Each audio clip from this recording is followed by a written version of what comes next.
வரலாற்று நிகழ்வுகளின் வரிசையில் இன்று நான் உலகின் தலைசிறந்த பெண்மணிகள் பற்றி பேசுகிறேன். அன்னை தெரசா. அன்னை தெரசா 1910ஆம் ஆண்டு ஓட்டோமன் பேரரசில் பிறந்தார். அவர் ஒரு கிறிஸ்துவ மதத்தைச் சேர்ந்தவர். அன்னை தெரசா கத்தோலிக்க தேவாலயத்தில் ஒரு கன்னியாஸ்திரி.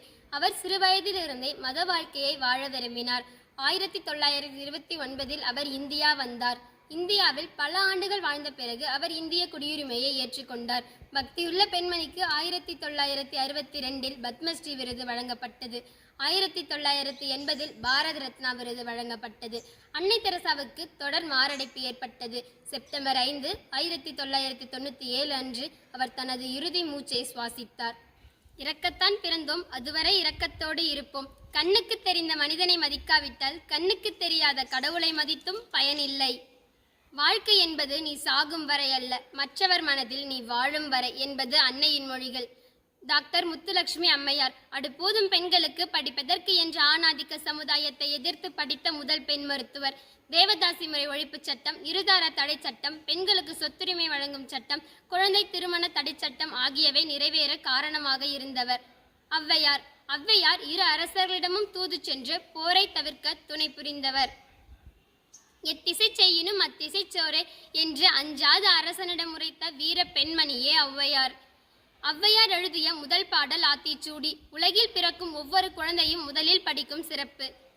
கிரண்பேடி. 6 மொழிகள் கற்று IPS அதிகாரியாகி பின் ஆளுநராய் முத்தாய் ஒளிர்ந்து சத்தான சமுதாயத்தை உருவாக்கி நோபல் பரிசினை பெற்று சிறகடிக்கும் கிரண்பேடி. இவரை கவிஞன் பட்டங்கள் ஆள்வதும் சட்டங்கள் செய்வதும் பாரினில் பெண்கள் நடத்த வந்தோம் என்றுரைத்தார். சரோஜினி நாயுடு. கவிஞராகவும் சமூக ஆர்வலராகவும் திகழ்ந்த சரோஜினி நாயுடு முதல் கவர்னராக 2 ஆண்டுகள் பொறுப்பில் இருந்தார். இந்தியாவில் முதல் பெண் கவர்னரும் இவர்தான். இந்திய தேசிய காங்கிரசின் முதல் பெண் தலைவர் என்ற பெருமையும் இவருக்கு உண்டு. இவர் இந்தியாவின் நைட்டிங்கேல் என்று அழைக்கப்படுகிறார். இவர் 1879ஆம் ஆண்டு இவ்வுலகில் பிறந்து பல சாதனைகளை படைத்த 1909ஆம் ஆண்டு மறைந்த வீர தமிழ் மகள். கேபினட் விஜயலட்சுமி பண்டிட். இந்தியாவில் கேபினட் பதவி வகித்த முதல் பெண் கேபினட் விஜயலட்சுமி பண்டிட் ஆவார். ரஷ்யாவில் இந்திய தூதராக 40களில் பணியாற்றிய இவர் பின்னர் மகாராஷ்டிரா மாநிலத்தின் கவர்னராக பொறுப்பேற்றார். இவர் 1990ஆம் ஆண்டு பதவியில் பணியில் இருக்கும் போதே 90வது வயதை அடைந்த சில நாட்களில் மரணமுற்ற வீர பெண் கேபினட் விஜயலட்சுமி பண்டிட் ஆவார். நீதி அண்ணா சாண்டி. இவர் கேரள மாநிலத்தைச் சேர்ந்தவர். தனது மாநிலத்தில் பட்டத்தில் சட்டம் பெற்ற முதல் பெண் ஆவார். அண்ணா சாண்டி வழக்கறிஞராக பணியாற்றிய காலத்தில் பெண்களின் உரிமைகளுக்காக தொடர்ந்து வாதாடி வந்தார். இவர் இந்தியாவின் முதல் பெண் நீதிபதியாக பதவியேற்றார். 1959ஆம் ஆண்டு கேரள உயர் நீதிமன்றத்தில் முதல் பெண் நீதிபதியாக பதவியேற்றார். அதனால் நீதி அண்ணா சாண்டி என்று புகழப்படுகிறார் அண்ணா சாண்டி. கேப்டன் லக்ஷ்மி சாகல். மருத்துவம் படித்த லக்ஷ்மி சாகல் இந்திய தேசிய இராணுவத்தில் அதிகாரியாக நியமிக்கப்பட்டார்.